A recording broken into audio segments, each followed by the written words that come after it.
G'day guys, today I'm going to swap out a 2014 Fox EVOL damper unit for a fit for retro cartridge, and then I'll tear down the EVOL damper unit to show you what's inside and what went wrong with my one, and so you can have a look and so you could either repair yours, which isn't that hard if you have a bit of information which I didn't have at the time, or chuck away and buy a fit for cartridge. Thanks. This is the bike that I'm going to do the swap out on. It's a 2014 Trance SX, 160mm front, 140 rear. Bought it used. I had a slight problem with the Talus cartridge, which I'll probably go into later actually. But while I was swapping a couple of seals on the Talus cartridge, I also thought I'd do a service on the EVOL cartridge. Got enough information off of the internet to think I should be able to do it okay, and there was actually nothing wrong with the service process and procedure I found, but there is a problem with these forks you need to be aware of. I'll show you that as we go along. Now, because I've already serviced the forks, I'm not going to pull them apart. I don't need to. I'm just going to try to not have any bulk amounts of oil leak out while I do it, and I'll show you how I do that as well, so stand by.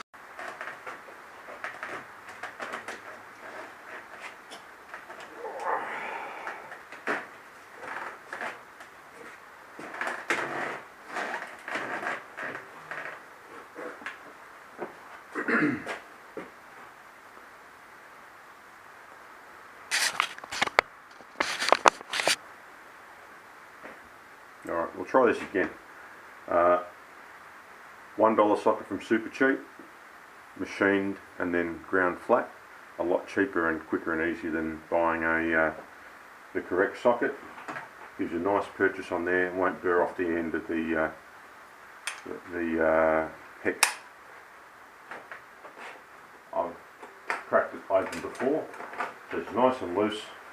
Also done the bottom end of the shock with the correct size socket. You can dig all that up on other videos if you want. This is not what I'm here to show you.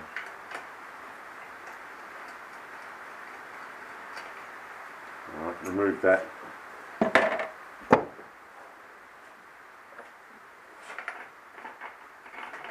Oops, wrong one. Still on the ratchet.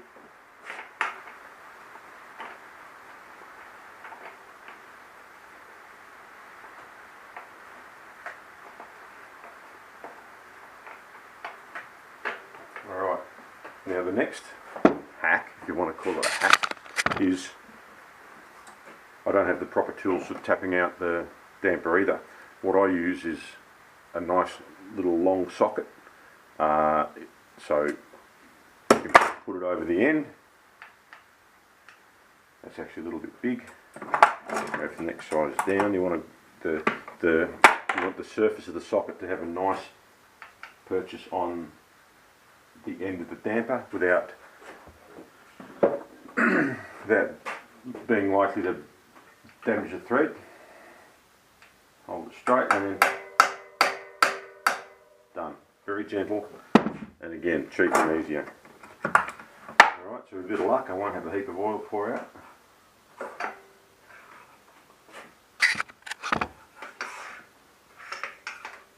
I've got a little bit, but that's not the end of the world. For that, I'll put a drip tray. Maybe if I can put a little bit more horizontal, that might work.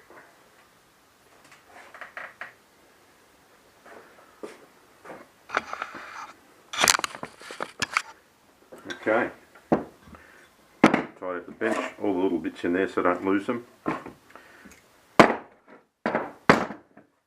There's the new one ready to go in. So maybe we'll do that first actually, because I don't need, there you go, there's a Fit for retro cartridge.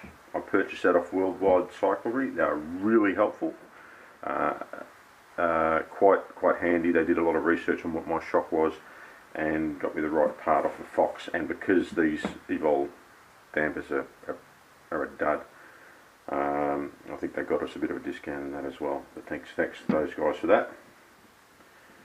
Alright, off with the plastic nut, off with the crush washer. Now I thought this was supposed to come with a new, there it is, new rebound knob, and it does. So those three things there. This just doesn't feel quite right to try to turn it against itself. So we'll just try to hold it with a pair of pliers. There we go, that's better. Hopefully didn't scratch it.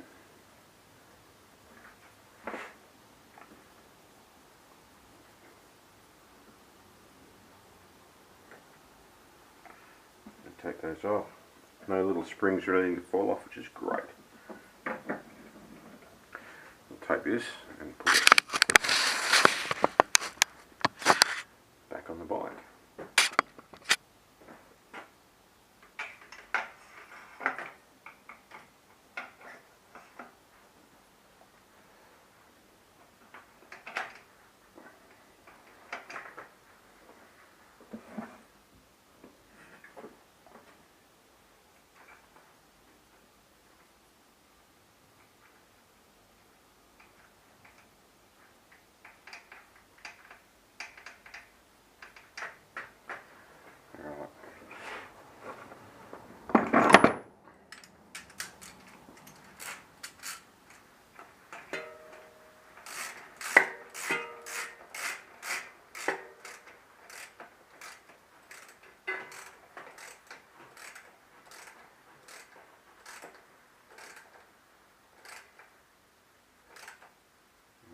About right.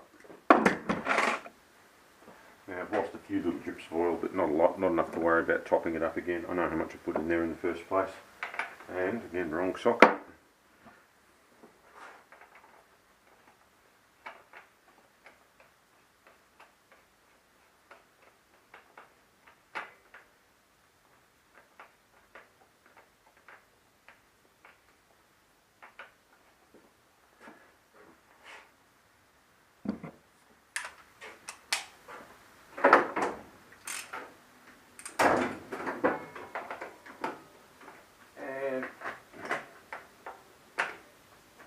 Just pinch it up, that's all it needs.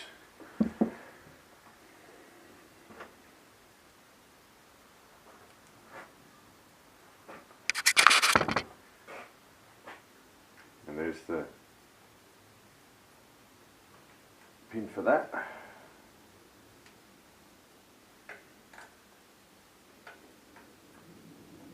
Just pinched up again. All good.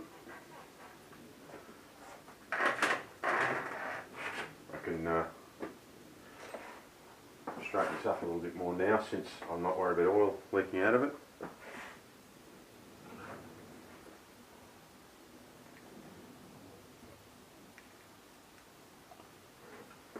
Let's find a good position for that.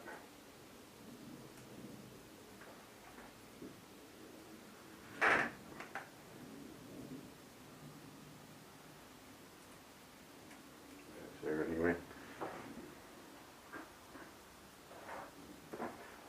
Not losing the bolt.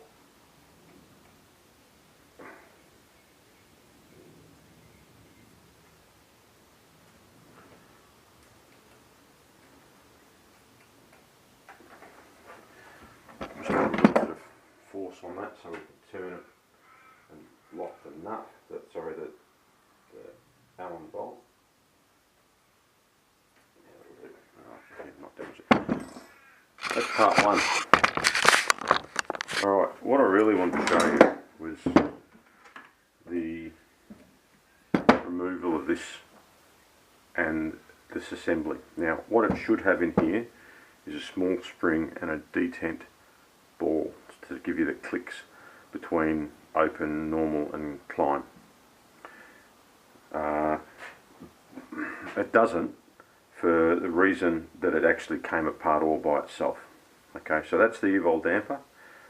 It doesn't, sort of, I guess, partly functional now, but the issue is I couldn't close it off completely after I repaired it. Now, let's drop that down a little bit.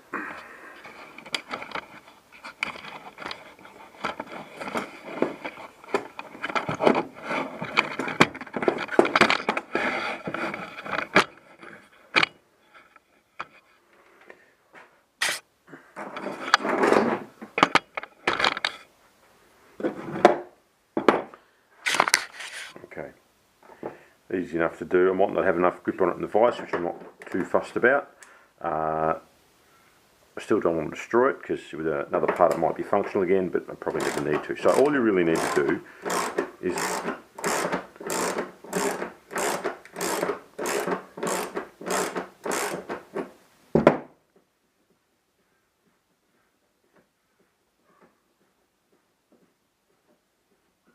tip that on so I get a better look. It's actually out now. I'm going to put a dirty rag down instead of the nice clean ones. You can put it on that side.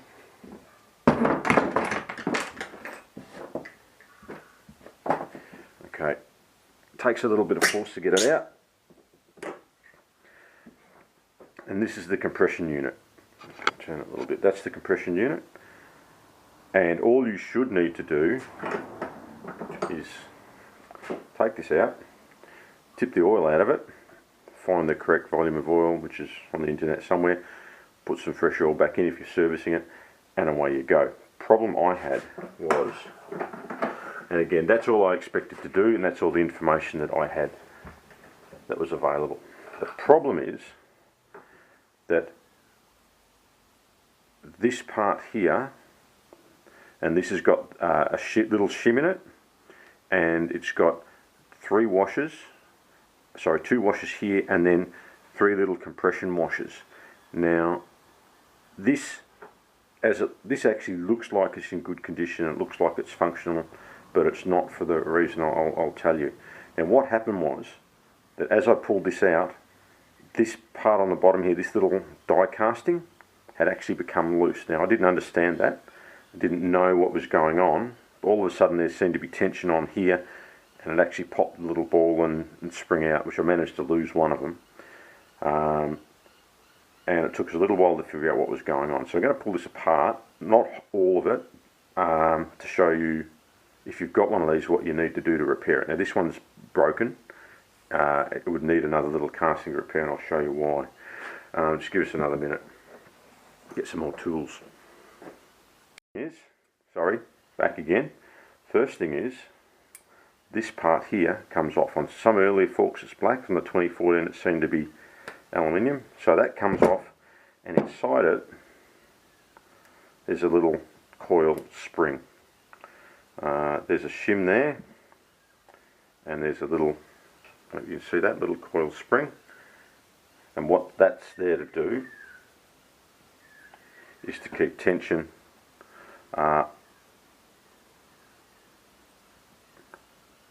on that little shim there, because there's some little ports in the casting. I don't know if you can see that sits against. Okay, so that's realistically, when the oil's coming back the other way, it'll blow that off, and it blows it off against that little spring. Okay, so you can take that apart, and you actually sort of need to, but that's what's in that little cap.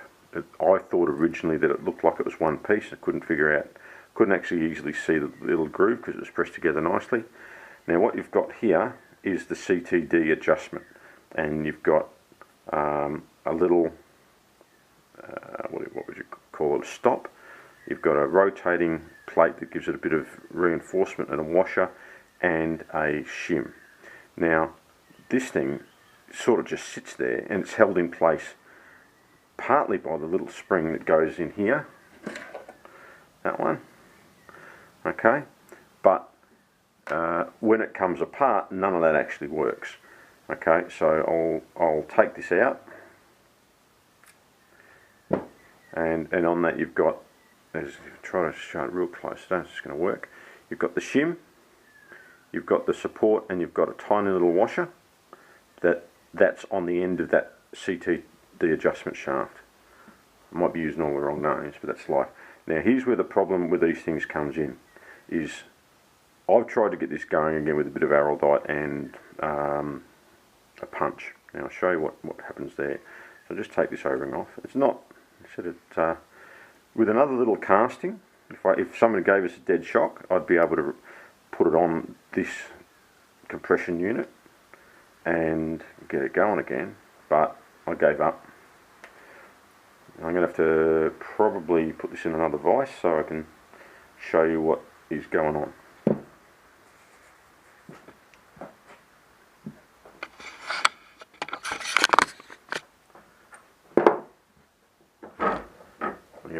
Gentle, because I still don't want to destroy the part.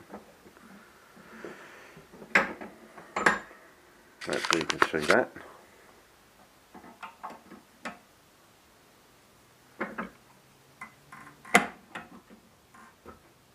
Okay, here's where the problem with these units comes in. Just for the sake of it, you've got,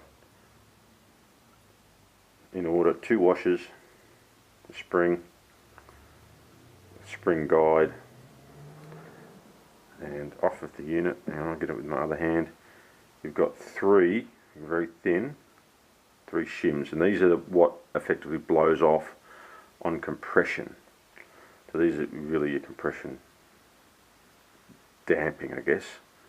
Now there you go, there's 3, 1, 2, 3, and they sit up against these ports. So when you hit a bump and the correct port there is uncovered by that CTD adjustment, you'll get oil that blows through those ports there, and also, depending on where you've got it, the large port there. Okay,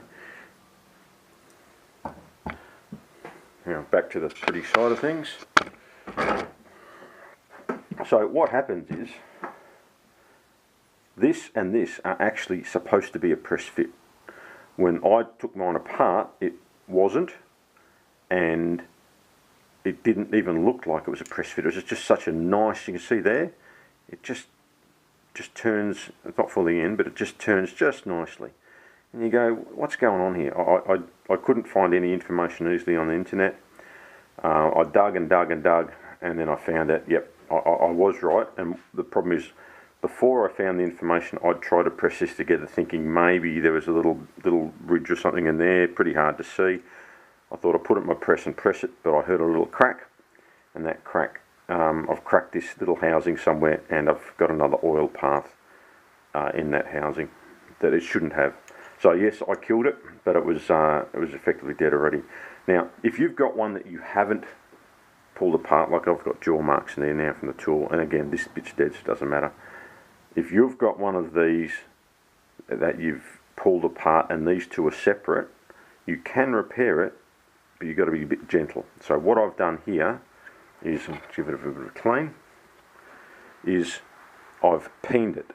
So in a number of spots with a centre punch. So those little marks there make it, this diameter a little bit bigger, so that when you push it all back together, it should stay where it is. Now I put that, I did that peening, a little bit of araldite, got all of these bits together in the right order, hopefully the right order, and pushed it together. And you see that there, maybe you see that, that's a little bit of araldite, tiny little bit of araldite, and pushed it all together and left it for some period of time. Now it actually held together, but the problem was, I think what I'd done earlier, I'd cracked this housing, you probably can't see it there, there's a crack around there, I'd cracked that housing, so yep, it was dead.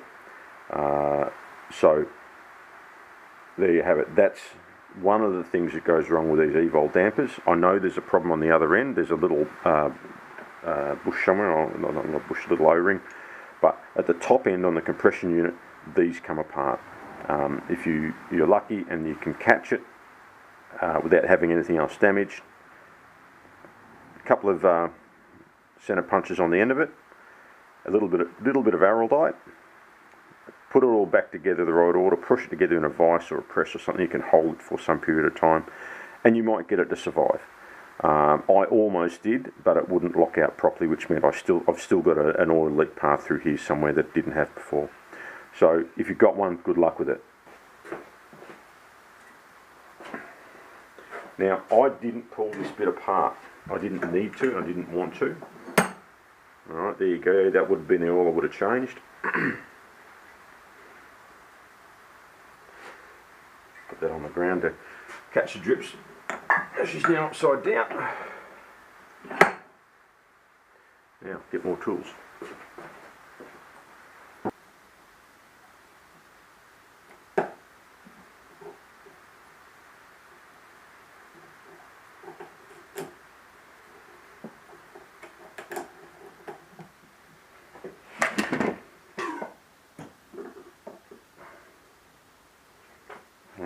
that's all that's in the bottom. Apparently there's an O-ring in there somewhere that shits itself, but she's pretty basic. This all you can see now is there's a straight tube. There you go, straight tube, and basically a piston. Apparently later ones had a O-ring in here or something like that that used to give some trouble, but this one's got nothing. It's got the top end that gives trouble. Anyway, I hope this helps. If you've got one of these dampers and you want to try to persevere with it, don't know why that's different to the other ones I've seen on the net, but yeah, basically it's all done in that top end. And good luck.